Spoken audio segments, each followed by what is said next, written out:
So here we're continuing with graphing rational functions. So finding our translations in the denominator. This is telling us we're going to shift left 1. Outside the function, this is telling us we're going to go down 3. Reflection, we are multiplying by a negative this time, so we'll reflect across the x-axis. And dilation, since we're multiplying by 1/2, we'll have a compression of 1/2. So our vertical asymptote, since we're shifting left 3, it will be at x equals -1. And since we're going down 3, our horizontal will be at y equals -3. So that means that's our domain and range. X cannot be equal to -1, and y cannot be -3. So we can graph these asymptotes, again, as a dotted line, just so we know they don't actually exist there. It's more of our guidelines. And then at -3 here. So when we look at how our reference points move, since we're shifting left 1, our x values will have to subtract 1. Y values will have to multiply by the -1/2 and then subtract the 3. So -1 will move to -2, -2.5, and 1 shifts to 0, -3.5. So when we graph these, -2, -2.5 is about here, and 0, -3.5 is about here. You'll notice we're in different quadrants of the kind of new axes that we've drawn because of that reflection across the x-axis. So it looks a bit different than the last two that we've drawn. So sometimes if it's not in the right form that we want it to be, we need to rewrite these rational functions to get them into that more standard form so we can graph them. So in order to do that, we'll have to start by using long division. So something like this, we've got 3x minus 4 over x minus 1. So we will divide. We take that 3x minus 4, we divide by the x minus 1. So we've got x, we need to get to 3x, so that means we'll need to multiply by 3. So 3 times x is 3x, -1 times 3 is -3, and then you have to subtract that as a quantity. 3x minus 3x is 0. -4 minus -3 will give us -1. So our quotient is 3. Remainder is -1. Now we need to rewrite this kind of backwards in how we did it before. We're going to write the remainder first. So we'll take the -1 over x minus 1 and then plus our quotient of 3. Now this still isn't quite how we want it. I'm actually going to pull that negative that's in the numerator outside. So we'll get negative the quantity 1 over x minus 1 and then the plus 3. So now this is more like what we've seen. In the denominator, you can see we're going to shift to the right 1, which means our vertical asymptote will be at x equals 1. That plus 3 on the outside means we're going to go up 3. So our horizontal asymptote will be at y equals 3. Domain then, x can't be 1 and y can't be 3. So that's where our asymptotes are at x equals 1, y equals 3. Something like that. Our reference points, we're shifting to the right 1, so we'll have x plus 1. We're being reflected because of that multiplication by that negative, so we'll have to multiply that negative times the y and then do the plus 3. So -1 will become 0.4,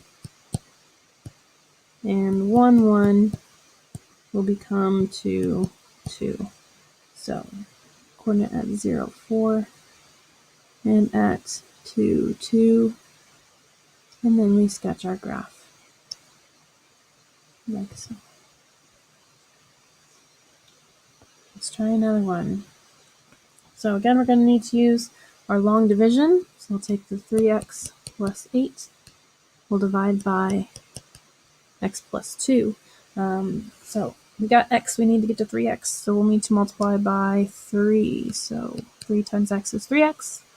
2 times 3 is 6. When we subtract that quantity, we get our remainder of 2. Quotient is 3. Remainder is 2. So we take our remainder 2 divided by the divisor, x plus 2, and plus quotient 3. So we're going to take that 2 that's in the numerator, pull it outside, and then we'll have quantity 1 over x plus 2, and then plus 3. So now we should see that our vertical asymptote, that's our left shift we see in the denominator, so it's going to be x equal to negative 2. Horizontal asymptote, we're moving up 3, so it will be at y equals 3. Domain x can't be negative 2 and y can't be 3. So we can draw those in at negative 2 and at 3.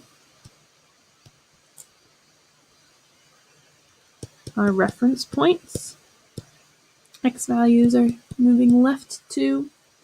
Y values will need to multiply by 2. They're being stretched. And then we'll add the 3 for the upward shift. Negative 1 changes to negative 3, 1. 1, 1 will change to negative 1, 5. So we have negative 3, 1. And negative 1, 5. And then there's our graph.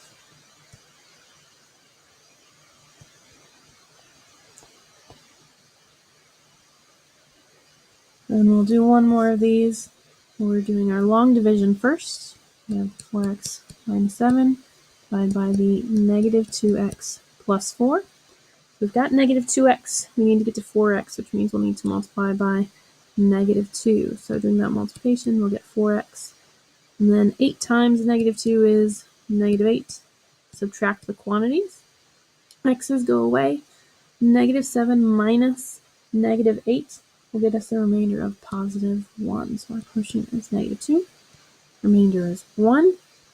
We take our remainder 1 divided by the divisor, negative 2x plus 4, and then minus 2. So I'm actually going to go ahead and can factor out a negative 2 in the denominator. You'll be left with x minus 2. And then we can go ahead and pull out that negative 1/2 outside of the function in general.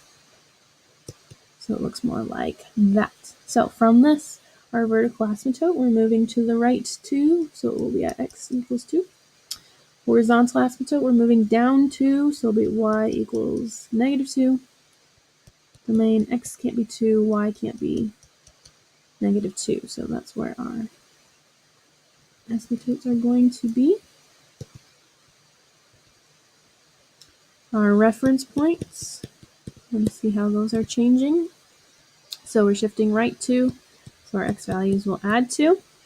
The y's will have to multiply by that negative 1/2, so we'll be reflecting across the x-axis and doing a compression. And then they're also moving down by 2.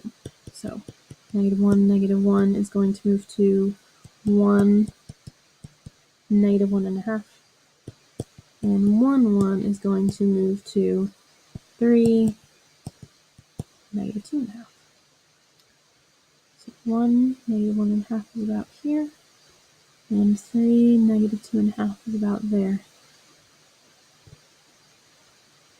So that is about where our graph is going to be.